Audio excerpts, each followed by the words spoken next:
रामायण के इस योद्धा ने रखे कुरुक्षेत्र में कदम। आइए जानते हैं। उससे पहले हमारे चैनल को सब्सक्राइब करें और बेल आइकन को दबाना ना भूलें। रामायण के ऐसे सर्वशक्तिशाली योद्धा जिन्होंने द्वापर युग के महाभारत युद्ध में कदम रखा तो कुरुक्षेत्र में कोहराम मच गया, जिन्हें देखकर भीष्म सहित सारे कौरव पांडव हिल गए, जिनके मात्र चलने से ही गर्जना होने लगी।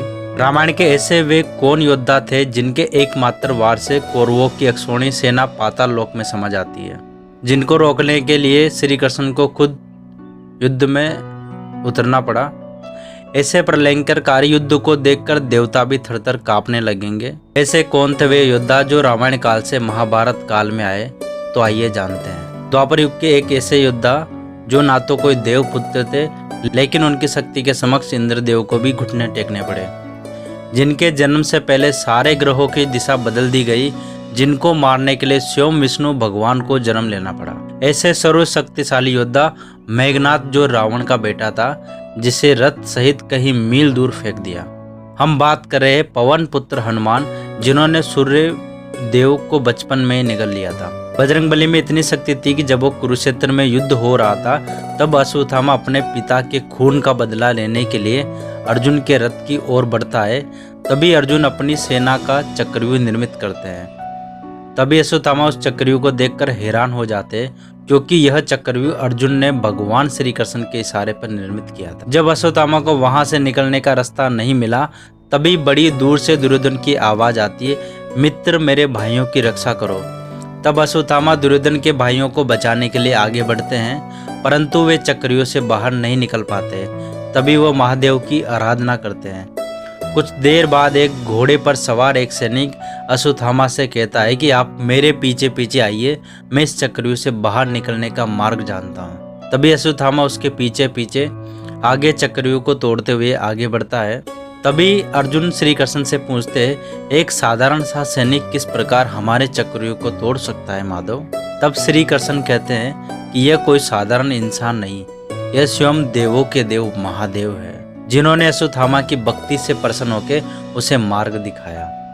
तब श्री कृष्ण बजरंगबली से कहते हैं कि आपका समय आ गया है हनुमान, जाइए महादेव को रोकिए, वरना हमारी आधी सेना व्यूह की भांति खत्म हो जाएगी। तब बजरंगबली भी एक योद्धा के भेष को धारण कर महादेव को चक्रव्यूह को तोड़ने से रोकते हैं। महादेव अन्य रास्ते से चक्रव्यूह का विनाश करते हैं, परंतु बजरंगबली उन्हें पुनः रोकते हैं।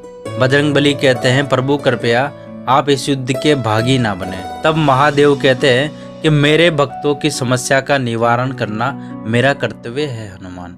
तो बजरंगबली कहते हैं, अतः मुझे आपका प्रतिकार करना पड़ेगा प्रभु।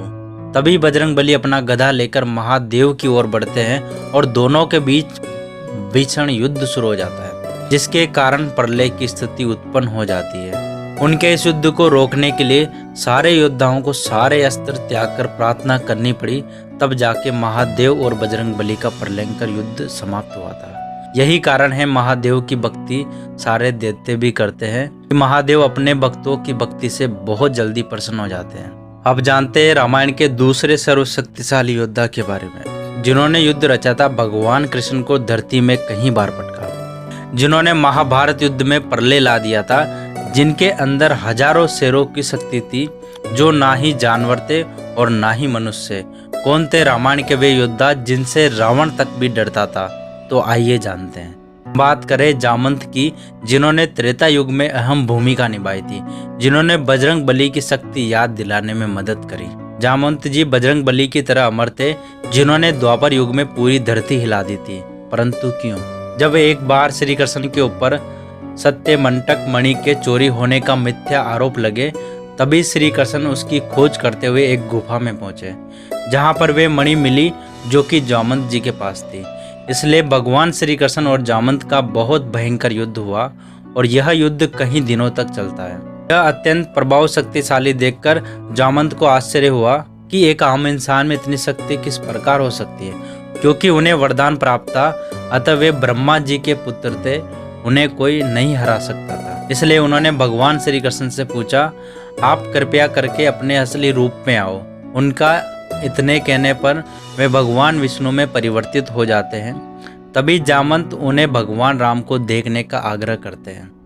तब भगवान विष्णु उन्हें भगवान राम के दर्शन करवाते हैं। अतः जामंत उनसे अपनी बेटी के विवाह का प्रस्ताव रखते हैं। कृष्ण उनका प्रस्ताव स्वीकार कर लेते हैं। इसी के कुछ पल बाद जामंत परलोक सिधार जाते हैं। अब जानते तीसरे नंबर के योद्धा के बारे में, जिसके आते ही सब भय से कांपने लगे थे, जो पहले भी विनाशकारी थे और महाभारत में भी विनाश करने उतरे, जिन्होंने क्रोध में अपनी जननी माता का सिर काट दिया था।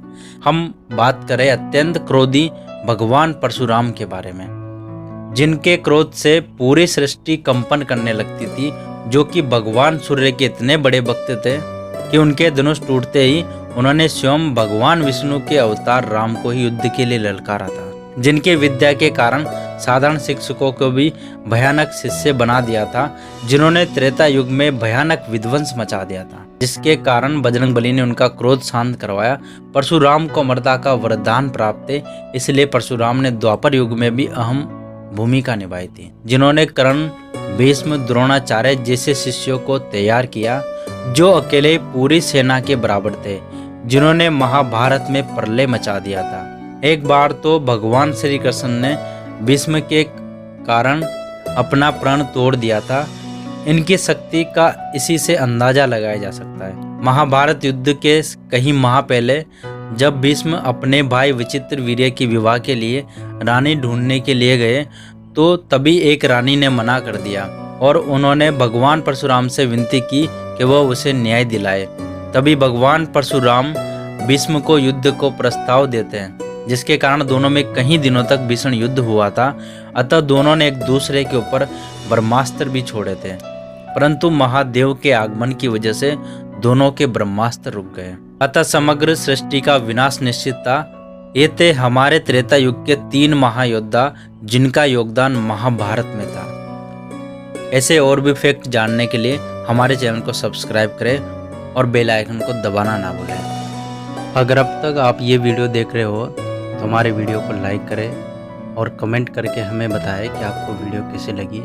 और अगर आप पहली बार हमारे चैनल पे आए हो तो हमारे चैनल को सब्सक्राइब करें और बेल आइकन को दबाना ना भूलें, ताकि आने वाली हर वीडियो का नोटिफिकेशन आप तक पहुंच सके। और ऐसी वीडियो देखने के लिए हमारे डिस्क्रिप्शन बॉक्स में लिंक दिया गया है, तो आप वहां से भी क्लिक करके और भी ऐसे फैक्ट वाली वीडियो को देख सकते हो।